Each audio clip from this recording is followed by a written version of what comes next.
আসসালামু আলাইকুম। আশা করি ভালো আছেন। বাংলার ইতিহাস পড়তে গেলে আমরা একটা শব্দ প্রায়শ পাই, সেটা হচ্ছে দ্বৈত শাসন।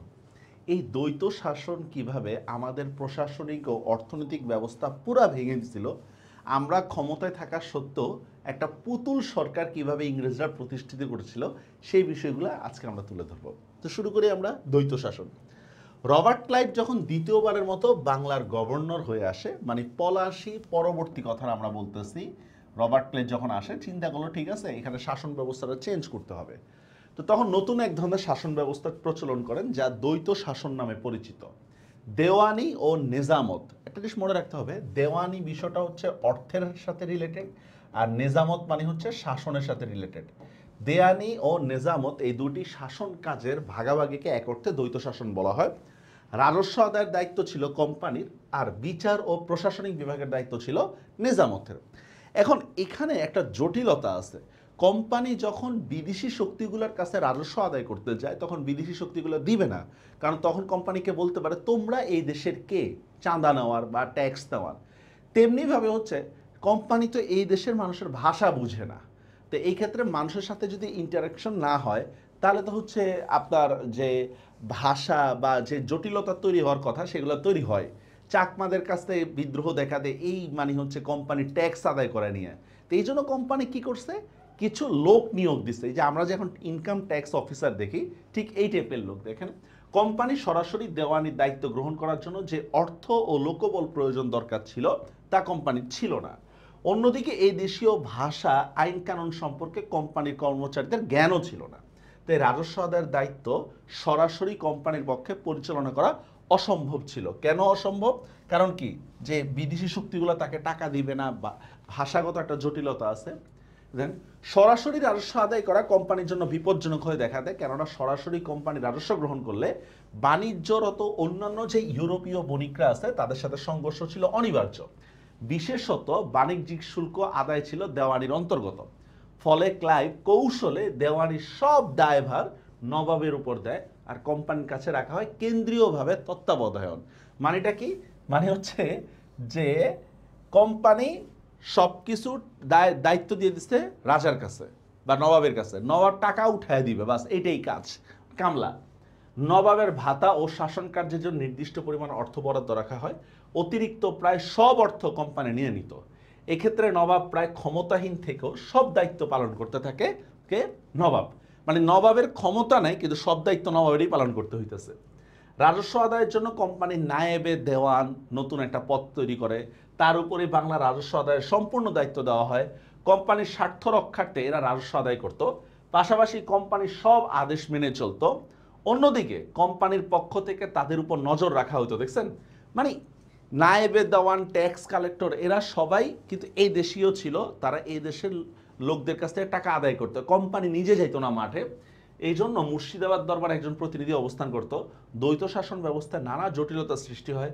রাজস্বর পরিমাণ বাড়ানো বা কমানোর ক্ষমতা ছিল কোম্পানির। এসব সমন্বয়হীনতার কারণে 1770 সালে একটা বিশাল দুর্ভিক্ষ হয়, যেটাকে আমরা 76-এর মন্বন্তর বলি। এছাড়াও এই টাইমে একটা বড় বিষয় হচ্ছে অর্থ পাচার হয়। অর্থ পাচারের কারণটা কি? ধরেন কোম্পানি একটা এলাকা থেকে বলল যে তুমি 1 লাখ টাকা ট্যাক্স কালেক্ট করে দিবা, ভালো কথা দিলাম। সমস্যাটা হলো কি, যে ওই যে নায়েবে দেওয়ান বা ট্যাক্স কালেক্টর থাকে সে কি করতেছে, 2 লাখ টাকা উঠাইতেছে, 1 লাখ কোম্পানি দিচ্ছে, 1 লাখ নিজে নিচ্ছে। এর মধ্যে আবার কোম্পানি 1 লাখ টাকা পায়া ব্রিটিশ গভর্নমেন্টকে দেখাচ্ছে আমি এখান থেকে 50,000 টাকা পাইছি, বাকি 50,000 টাকা কোম্পানির হচ্ছে কর্মচারীরা খাই দিছে। এইভাবে হচ্ছে ওই সময় বাংলা থেকে প্রচুর পরিমাণে টাকা অর্থ পাচার হয়। দ্বৈত শাসনের ফলাফল কি? ক্ষমতাহীন নবাব। এই ব্যবস্থায় নবাবের দেশ পরিচালনার দায়িত্ব ছিল নামমাত্র, বাস্তবে নবাবের কোনো ক্ষমতাই ছিল না। অন্যদিকে কোম্পানির হাতে সব ক্ষমতা থাকা সত্ত্বেও তাদের কোনো দায়িত্ব ছিল না, ফলে আইন শৃঙ্খলার চরম অবনতি ঘটে। কৃষি ও শিল্প খাতে অবনতি। বাণিজ্য, কৃষি ও শিল্প খাতে ব্যাপক অবনতি ঘটে।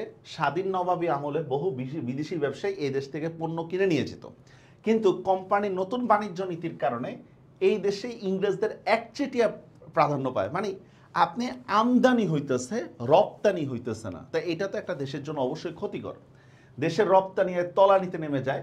ব্রিটিশরা কম দামি মুর্শিদাবাদে রেশমি আমদানি বন্ধ করে দিয়েছিল, অথচ ইংল্যান্ডের দামি রেশম শিল্পকে বাঁচাতে বিভিন্ন পদক্ষেপ নেয়। এর ফলে দেশীয় শিল্প একেবারেই শেষ হয়ে যায়। আমিলদারি প্রথা, দ্বৈত শাসন ব্যবস্থার ফলে বাংলায় আমিলদারি প্রথা উদ্ভব ঘটে। মানে অনেকটা হচ্ছে যারা খাজনা কালেক্ট করে তাদের কথা বলতেছে। বিভিন্ন জেলায় আমিলদারদের সাথে চুক্তির মাধ্যমে রাজস্ব আদায়ের দায়িত্ব দেওয়া হয়। যেহেতু আমিলদের মেয়াদ ছিল স্বল্প দিন, তাই তারা বেশি করে রাজস্ব আদায় করত। কারণ যে জেলার জমিদার যত বেশি রাজস্ব দিতে পারত তাকেই রাজস্ব আদায়ের দায়িত্ব দেওয়া হইতো। ফলে জমিদাররা ইজারাদারে পরিণত হয়। কৃষক নিপীড়ন, কোম্পানির কর্মচারীরা অত্যাচারের মাত্রা বাড়াতে থাকে, ফলে কৃষকরা কৃষিকাজ ছেড়ে দিতে থাকে। ইংল্যান্ডের সম্পদ পাচার হওয়ার দরুন রাজস্বের মাত্রা অস্বাভাবিক হারে বাড়তে থাকে। যেমন পূর্ণিয়া জেলার রাজস্ব 4 লক্ষ টাকা থেকে 25 লক্ষ টাকা উন্নীত করা হয়। দিনাজপুর জেলায় 12 লক্ষ টাকা থেকে 70 লক্ষ টাকা বৃদ্ধি পায়। এভাবে কৃষকরা পেশা পরিবর্তনে বাধ্য হয়, কারণ যত খাজনা ট্যাক্স সব হচ্ছে কৃষকের উপরে। তো কৃষকরা চিন্তা করলো আমরা কৃষিকাজ ছেড়ে দিই, এটাই বেটার। 76-এর মন্বন্তর, দ্বৈত শাসন ব্যবস্থায় চূড়ান্ত পরিণাম ছিল 76-এর মন্বন্তর। রাজস্ব বৃদ্ধি ও কৃষক নিপীড়নের ফলে কৃষিকাজের প্রতি উৎসাহ হারায় ফেলে কৃষকরা।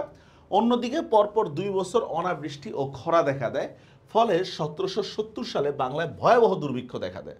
টাকায় 1 মণ চাল পাওয়া যেত, এখন টাকায় মাত্র 3 কেজি চাল পাওয়া যায়, এরকম দুর্ভিক্ষ দেখা দেয়। খোলা বাজারে শস্য বিক্রি লাভজনক হওয়ায় কোম্পানির কর্মচারীরা মজুদ শুরু করে। খাদ্যের অভাবে এই সময় 1/3 মানুষ মারা যায়। মানুষ খাবারের আশায় ঢাকা, কলকাতা, মুর্শিদাবাদ ছুটতে থাকে। কোম্পানি এই সময় খাজনা মওকুফ করে নাই। এখানে একটা মজার বিষয় হচ্ছে বা দুঃখের বিষয় হচ্ছে, এরকম একটা প্রথা ছিল, নাজাই প্রথা, আমরা একটু পরে দেখব। এই প্রথার মূল থিমটা ছিল এরকম: কৃষকের উপরে ট্যাক্স। কোনো কৃষক যদি মারা যায় তাহলে অন্য কৃষকরা সেই ট্যাক্স আদায়ে বাধ্য থাকবে। এখন তো কৃষকরা চিন্তা করলো, ধরেন এখানে 50 জন কৃষক আছে, 20 জন মারা গেছে, তা বাকি 30 জন ইনকাম করে ওই 20 জনের ট্যাক্স দিতে হবে। কৃষকরা চিন্তা করলো যেহেতু কৃষিকাজ করলে ট্যাক্স দিতে হচ্ছে, একটা কাজ করি, কৃষিকাজ ছেড়ে আমরা কি কোম্পানির ওই যে পাইক মানে প্রাসাদরক্ষী বা কোম্পানির কর্মচারী হয়ে যায়, নিম্ন শ্রেণীর কর্মচারী হয়ে যায়। এর ফলে কৃষকরা কৃষিকাজ ছেড়ে দেয় এবং জমিগুলো অনুর্বর হয়ে পড়ে। আচ্ছা, এখানে একটা কনফিউশন। 76-এর মন্বন্তর সময় ভারতের গভর্নর ছিলেন রবার্ট ক্লাইভ, আর বাংলার গভর্নর ছিল কাটিয়ার। তখন দুইজনকেই গভর্নর বলা হতো।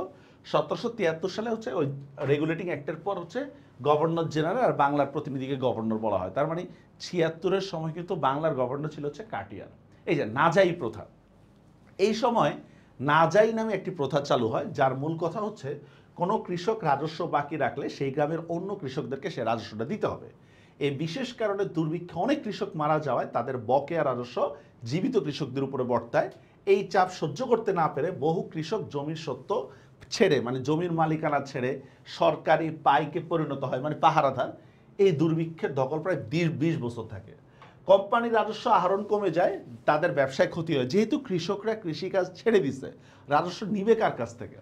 তাই কোম্পানির স্বার্থ রক্ষার্থের পাশাপাশি বাংলায় কৃষি ও শিল্পকে বাঁচাতে ইংল্যান্ডের কেন্দ্রীয় পর্যায় থেকে পরিকল্পনা নেওয়া হয়, যার প্রেক্ষিতে ওয়ারেন হেস্টিংস বাংলায় আসেন।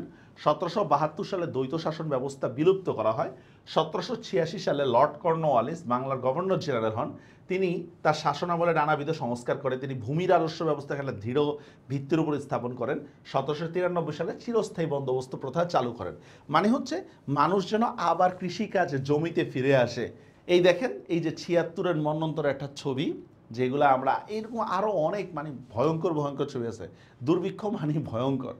এই সময় বাংলার মানচিত্র আঁকা হয়। দেখেন, বাংলা, বিহার, উড়িষ্যার দেওয়ানি লাভের পর রবার্ট ক্লাইভ ব্রিটিশ ভূগোলবিদ জেমস রেডেলকে সমগ্র বাংলার মানচিত্র করার নির্দেশ দেন। যে জেমস রেডেল সমগ্র বাংলার জরিপ করে 1779 সালে সুবিখ্যাত বেঙ্গল অ্যাটলাস প্রতিষ্ঠিত করেন, মানে আঁকেন, প্রকাশ করেন।